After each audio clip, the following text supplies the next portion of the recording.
جی ناظرین السلام علیکم، اور کافی ساری ہنگامی قسم کی خبریں ہیں اور ان سب پر بات کریں اور طویل طویل تبصرے کریں تو پھر بہت وقت گزر جائے گا، لیکن ساری خبریں آپ سے شیئر کرنا ضروری ہے تو کوشش یہ کریں گے مختصر خبر بھی آپ سے شیئر کریں، ان پہ تبصرہ بھی کریں تاکہ زیادہ سے زیادہ انفارمیشن بھی آپ تک پہنچے اور پوائنٹ آف ویو بھی آپ تک پہنچ جائے۔ اسلام آباد میں ایک بہت بڑی پریس کانفرنس ہوئی پاکستان تحریک انصاف کے حوالے سے۔ نیشنل اور انٹرنیشنل میڈیا وہاں پر موجود تھا۔ وہاں پر انہوں نے دھاندلی کے ثبوت لوگوں کو دکھائے، دور دور سے فارم 45 دکھایا گیا، 100 سے زیادہ ممبران نے دھاندلی کے الزامات لگائے اور کافی بڑا شو کیا۔ ایک دو صحافیوں نے سوال کرنے کی کوشش کی تو ان سوالوں ان کو وہاں سے نکال دیا گیا، اور ریحانہ ڈار صاحبہ نے بھی وہاں سے گفتگو کی، ان کو مادر ملت تک کا خطاب دے دیا گیا، لیکن تحریک انصاف کے مادر ملت کے خطاب پر نہ جائیے گا، یہ پہلے بھی 2-3 لوگوں کو دے چکے ہیں اور پھر اس کے بعد جب وقت بدلتا ہے تو ان کو گالی بھی دے چکے ہیں۔ لیکن بہرحال تحریک انصاف والوں نے ایک اچھا شو پٹ اپ کیا۔ دنیا کے جو صحافی ہیں ان کو شاید یہ سمجھ نہ آئے کہ یہ دھاندلی والے فارم صحیح تھے، غلط تھے، اصل تھے، جھوٹ تھے، لیکن بہرحال وہ یہ ضرور دیکھیں گے کہ ایک شو ہے، 100 کے قریب ان کے ممبرز ہیں، ہر ایک آ کے کہہ رہا ہے کہ مجھے 1 لاکھ ووٹ سے ہرا دیا، مجھے 2 لاکھ ووٹوں سے، تو بہرحال یہ کوئی معنی بنتا ہے۔ تو یہ ایک بڑی امپریسو قسم کی پی ٹی آئی نے پریس کانفرنس کی ہے، اور اس سے وہ مطلوبہ نتائج لگتا ہے حاصل کر لیں، کیونکہ نیٹی گریٹی میں بعد میں جاتے ہیں لوگ پہلے۔ اس میں امپورٹنٹ بات یہ ہے کہ انہوں نے بہت جلدی کر لیا۔ اگر دوسری جماعتیں ہوتی ہیں وہ وائٹ پیپر تشکیل دیتی ہیں، اس کے بعد بات کرتی ہیں، اس کے بعد وہ تحقیقات کرتی ہیں اور پھر جو ہے لیکن انہوں نے 2-3 دن کے اندر اندر ہی معاملہ ختم کر کے پریس کانفرنس کر لے۔ دھاندلی کے الزامات 2018 میں بھی لگے تھے، دھاندلی کے الزامات اب بھی لگے اس زمانے میں بھی، لیکن اتنی صورت سے کام نہیں کیا تھا سیاسی جماعتوں نے، جس کا مطلب ہے کہ ان کو کوئی بیکنگ حاصل ہے۔ اس زمانے میں بھی لیکن وائٹ پیپر بناتے رہے نون لیگ والے، اور کوئی اس طرح کی پریس کانفرنس نہیں کر پائے تھے۔ تو بہت تیزی سے کام کرنا چاہیے، اگر اس موقع پہ کرنا چاہیے۔ جو الزام لگایا کہ ہماری 173 نشستیں ہیں، اور انہوں نے کہا جی نون لیگ کی ٹوٹل 15-20 نشستیں ہیں، اور ہمارے ساتھ بہت بڑی دھاندلی کی گئی ہے، اچھا خاصا ملک میں کیاس کریٹ کر دیا گیا ہے، اور تحریک انصاف کا یہ دعویٰ، اصل میں دھاندلی تو ہر الیکشن میں ہوتی ہے، اس دفعہ دھاندلی بہت بے تکے طریقے سے کی گئی ہے۔ مطلب ایم کیو ایم کی 17 نشستیں کراچی سے نہیں بنتی تھی۔ نواز شریف صاحب لاہور سے اپنی نشست ڈیفینیٹلی جیتے ہیں، لیکن مارجن کو جس طرح بڑھایا گیا، سٹریچ کیا گیا، وہ شاید لوگوں کے ذہنوں میں شک ڈالتا ہے۔ عجیب و غریب طریقوں سے چیزیں کی گئی ہیں جو کہ بہت تکلیف دہ ہیں۔ اور اچھا، اس میں ابھی یہ سلسلہ جاری ہے اور پریس کانفرنس ابھی بھی چل رہی ہے، ابھی بھی ان کے لیڈر۔ امپورٹنٹ بات کیا ہے؟ امپورٹنٹ بات یہ نہیں ہے کہ یہ پریس کانفرنس کر دی، دھاندلی کے ثبوت دکھا دیے اور یہ سب کچھ، اور اس میں یہ بھی امپورٹنٹ بات نہیں ہے کراچی، لاہور، پشاور، ملتان، ہر جگہ سے لوگ آئے ہوئے ہیں، اور یہ وہ۔ امپورٹنٹ بات یہ ہے کہ سارے لوگ یہاں پر جمع ہیں اسلام آباد میں، ان میں سے زیادہ تر 9 مئی والے لوگ ہیں، اور اسلام آباد میریٹ میں پریس کانفرنس ہو رہی ہے، اور نہ کوئی گرفتاری ہو رہی ہے، نہ کوئی چھاپا پڑا ہے، کھلم کھلا ہو رہی ہے۔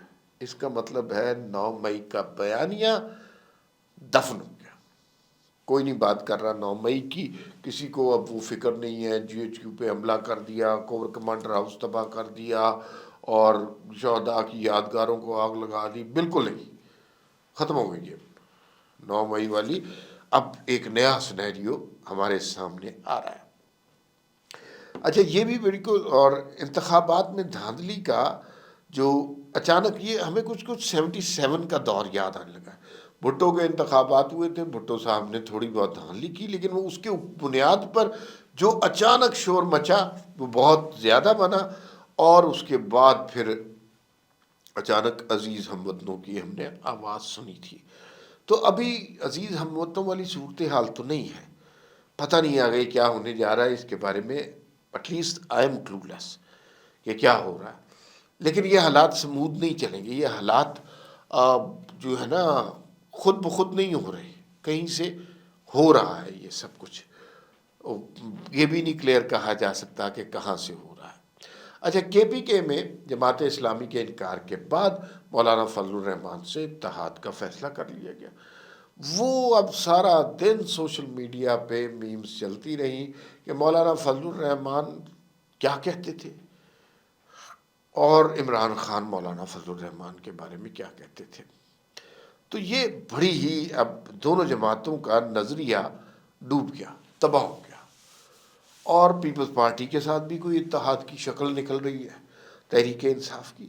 اور ابھی تحریک انصاف والے تھوڑے سے شرمندہ ہیں کہ مولانا فضل الرحمان جن کو گالی دیتے تھے، ڈیزل کہتے تھے، اور مولانا جنہیں یوتھیا کہتے تھے اور کہتے تھے کہ یوتھیوں کے پاؤں جلیں گے، ہم زمین اتنی گرم کر دیں گے. میرے الفاظ نہیں ہیں، مجھے نہ کچھ کہیے گا، مولانا فضل الرحمان کے الفاظ ہیں. تو وہ کہتے تھے کہ یوتھیوں کے پاؤں جلیں گے، ہم زمین اتنی گرم کر دیں گے. تو وہ اب شیر و شکر ہو گئے. سیاست میں یہ ہوتا ہے. لیکن اس میں مجھے کوئی اعتراض نہیں ہے. عمران خان نے باؤنڈریز ایسی بنائی ہوئی تھی نا، اب وہ گلے مل رہے ہیں. بہت پیپل پارٹی سے ہی ملیں گے، دیکھ لیجیے گا.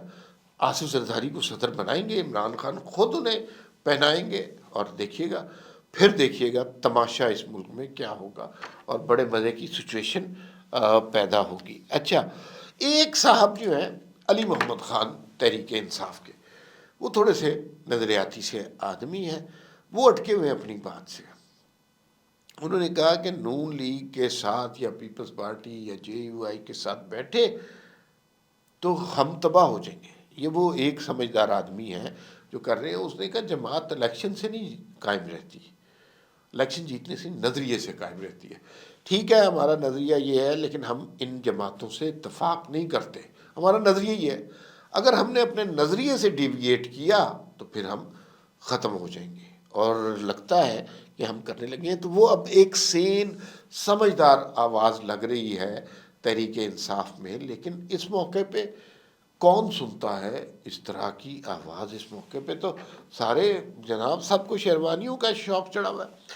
اسی طرح اب مولانا فضل الرحمان بھی سمجھدار آدمی ہے. بڑی معروف اینکر ہیں غریدہ فاروقی صاحبہ، انہوں نے بتایا اپنے پروگرام میں کہ مولانا صاحب نے ان کا پروگرام آج لگنا ہے، اور ان کے پروگرام میں مولانا صاحب نے فرمایا کہ وہ جو ہے آج 7 بجے انہوں نے مولانا ان کے پروگرام میں تشریف لائیں گے. اور انہوں نے کہا کہ وہ جو ہے جنرل فیض حمید کا نام انہوں نے غلطی سے لے دیا. اچھا، ریدہ فاروقی صاحبہ نے پہلے ٹویٹ کچھ اور کیا جس میں ان کا اشارہ شاید موجودہ D G I S I کے بارے میں تھا، لیکن پھر وہ ٹویٹ ڈیلیٹ کر دیا. تو مولانا کو اپنی غلطی کا احساس ہو گیا، اور لوگ کہہ رہے تھے مولانا بڑے شاطر آدمی ہیں. انہوں نے اصل میں تو موجودہ D G I S I کو کچھ کہنا چاہ رہے تھے لیکن نہیں کہا. اچھا، 2 جگہ اور احتجاج ہو رہا ہے. جی ڈی اے جام شوروں میں بہت بڑا احتجاج ہوا اور بڑی قیامت مچی ہے. لوگ بڑی تعداد میں جمع ہیں اور الیکشن کو وہ اس طرح ذلیل کر رہے ہیں، رسوا کر رہے ہیں.